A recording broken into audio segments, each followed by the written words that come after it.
We shall do chapter 5 of Anida Nayar's Ladies Coupe. In this, we see Akhila's story about her past. Like she's lying down on the train and then she's thinking about her past. She understands that at the age of 19, when her father died, she became the man of the family. Nobody ever thought of herself. Nobody ever thought of her future. Nobody thought. She was determined to educate Narayan. And then she told her mother that she don't need to shave her head or wear saffron sari like the widows do. And mother was quite happy about it. And then like she has a job for 6 days, and then even on Sundays she will be doing household works. And mother used to do her hair. That is the only time she feels like she's not the one who has all the responsibility. Narayan finally he got a job as a machinist in a tank factory, and Narsi completed his PG and he became a teacher, and Narsi wanted to get married, and then nobody asked Akhila about her marriage. And then Akhila said that let Narayan's and Narsi's marriage be done together. When Padma got periods, she was decorated like a bride, and her mother hinted about the dowry to be given for Padma, that Akhila should find money for finding dowry for her. At that time, Padma was 22 and Akhila was 34, but still her mother never thought of Akhila's marriage, as though they have concluded that she will be a spinster. Now the reaction of the suitors to dowry and all is discussed here. Then the work and the daily routines is being described. The common hospital, Stanford Hospital that they go, that is being said, and the main temple that they go is being described. And once in a month they used to eat out in the Asapragash hotel, which is Brahmin's hotel, and that's why mother liked it to be there. Then some notions about Subramania Iyer and Sarasa is being said, that Subramania died and Sarasa Mami always wanted to die as a married woman. Now she is left with 3 girls and 1 blind boy. So what she did, she sold Jaya. She made Jaya a prostitute. So Mummy already hated Sarasa, now she hated her more. And in a distant place, when they found Sarasa and Jaya together, Mummy refused to go and talk to them. Now another thing Akhila faces is that nobody is calling her by her name.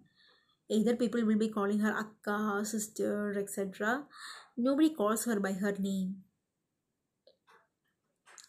Then she wishes to go for film and all. Then at the age of 35, she enrolled for BA History. Now she says that from Gurukula, one enters into marriage, and then only when at the age of old age only one enters into Vanaprastha. But then in her case, from Gurukula directly she jumped into Vanaprastha.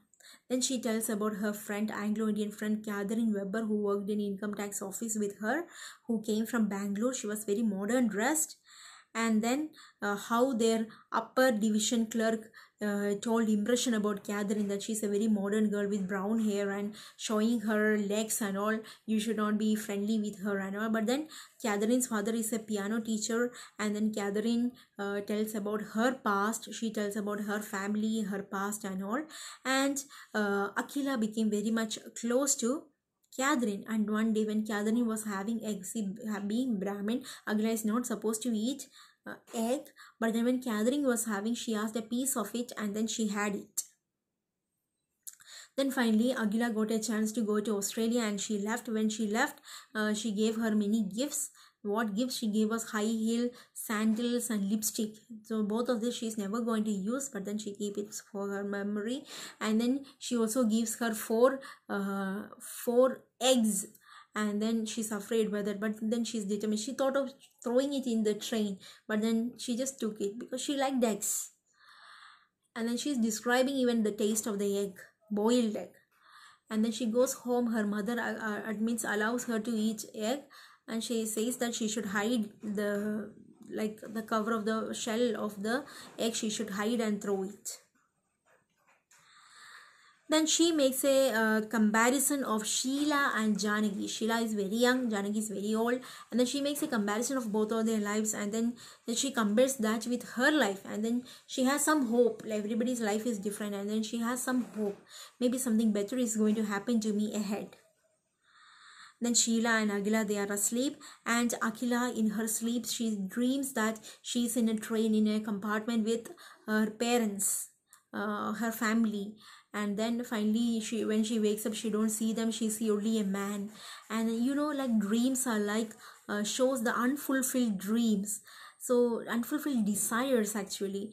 Then her sexual desires are being brought out in this dream, like how the man touches her breast, rubs her nipples, and then how she doesn't say anything, and how she, when she is removing her sari, she feels like she wants to open her blouse and show her bare chest, her breast. So all those desires are being seen. At that moment her family enters. All this is like a dream only, and then all those things are being seen. And even with the family in front, he was continuing to do make love to her, etc. Then when she was awake, it was 3:15, and then Margaret also was woke up. Margaret was concerned about Akhila, that hearing Janaki's story, or even if when she hears Padma's story, they both are married, so they will never say that it is good to live without a man. And she says that concern, and Margaret tells about her family. That she tells that Abe, she's going Coimbatore, like she's going to show Abe to Abe, her husband, Ebenezer Polraj. She's going to show him to clinic because of his weight. He has got some issues. And then in the next chapter we will see the story of Margaret, and she would be saying that she purposefully made him fat.